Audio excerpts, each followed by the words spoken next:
Hello everyone, myself Sushma कोले from मंशा college of education.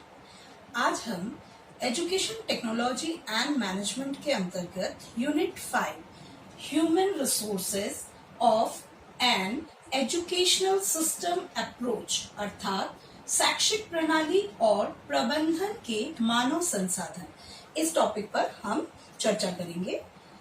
कभी भी जब आप यूनिट स्टार्ट करते हैं तो यदि आप यूनिट के जो हेडिंग होते हैं उस हेडिंग का अगर आप मीनिंग समझ लेंगे कि उस हेडिंग में आपको क्या बताना चाह रहा है, तो आप यह समझने में सक्षम हो जाएंगे कि आपको इस यूनिट के अंतर्गत पढ़ना क्या है। इस यूनिट में आपको दो पार्ट में आपका इस यूनिट को डिवाइड किया गया है। फर्स्ट आपका ह्यूमन रिसोर्सेज के बारे में है और सेकंड आपका करिकुलम को करिकुलम के बारे में है। तो आज का हमारा जो ये क्लास है ये हमारा ह्यूमन रिसोर्सेज पर बेसिस है। सबसे पहले हम ह्यूमन रिसोर्सेज इस टॉपिक को समझने के लिए कुछ चीजों का अर्थ जानने की कोशिश करेंगे, जैसे कि संसाधन का अर्थ, मीनिंग ऑफ रिसोर्सेज, शैक्षिक प्रणाली का अर्थ, मीनिंग ऑफ एजुकेशनल सिस्टम, प्रबंधन का अर्थ, मीनिंग ऑफ मैनेजमेंट, मानव संसाधन का अर्थ, मीनिंग ऑफ ह्यूमन रिसोर्सेज, और उसके बाद हम शिक्षा में संसाधनों के प्रकार, types of resources in education, ये हम देखेंगे। तो सबसे पहले हम जानते हैं कि संसाधन क्या होता है।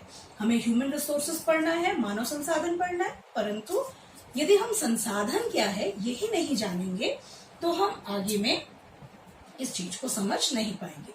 तो संसाधन अर्थात ऐसे साधन जो मानव की आवश्यकताओं की पूर्ति करता है, चाहे वो आवश्यकता मनुष्य को जैसे जैसे चीजों की आवश्यकता होती है उन आवश्यकताओं की पूर्ति जैसे जैसे होती जाती है, जिन साधनों के द्वारा होती जाती है, जैसे अभी मुझे ये क्लास लेने के लिए इस ब्लैक बोर्ड की आवश्यकता है, इस मार्कर की आवश्यकता है, तो ये सब मेरे संसाधन कहलाएंगे। नेक्स्ट है शैक्षिक प्रणाली का अर्थ। शैक्षिक प्रणाली आपकी शिक्षा और प्रणाली से मिलकर बनी है।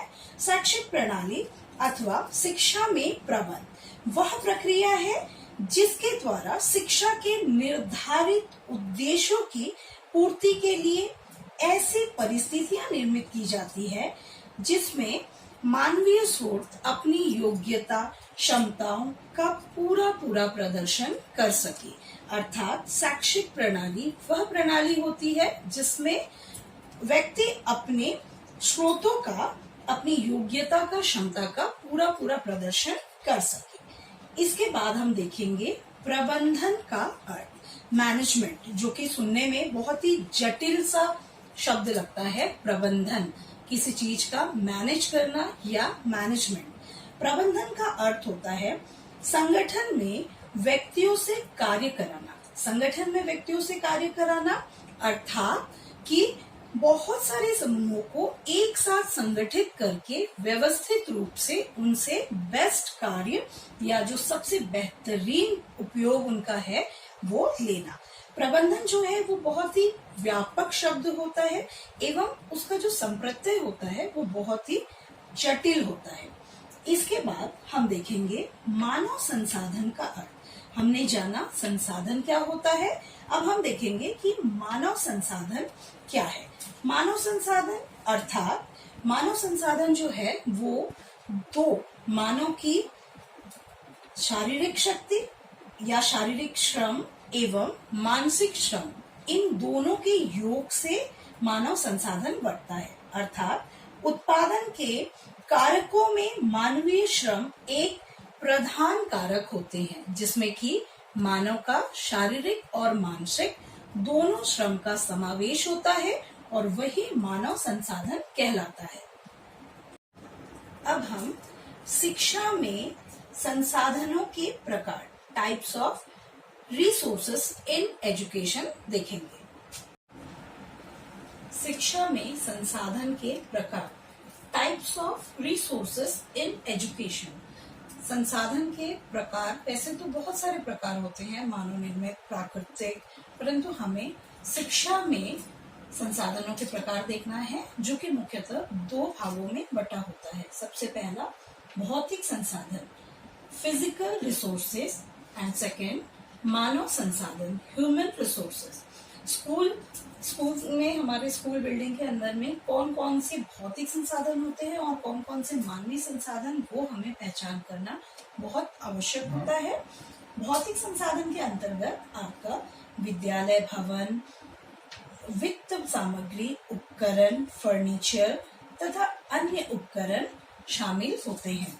ये आपका भौतिक संसाधन के अंतर्गत, एक स्कूल में जो आपका स्कूल कॉलेज कहीं भी, उसमें जो भौतिक रूप से पाया जाता है, आपका जो बिल्डिंग होता है, वो आपके जितने फाइनेंशियल जो भी इक्विपमेंट होते हैं, आपके टूल्स जितने हैं, फर्नीचर्स और अदर जितने भी इक्विपमेंट्स है, वो सारे आपके फिजिकल रिसोर्सेज या भौतिक संसाधन के अंतर्गत शामिल किए जाते हैं। ठीक उसी के विपरीत मानव संसाधन, ह्यूमन रिसोर्सेस, जो कि मानव के रूप में, मैंने आपको मानव संसाधन का अर्थ बताया था कि जो मनुष्य की मानसिक और शारीरिक दोनों श्रम का जब योग होता है, तो वो आपका ह्यूमन रिसोर्सेस कहलाता है, जिसमें कि आपके छात्र, शिक्षकगण, प्राचार्य, प्रबंधक एवं अन्य कर्मचारी, ये सारे शामिल होते हैं, जिसमें आपके स्टूडेंट्स, टीचर्स, प्रिंसिपल्स, मैनेजमेंट और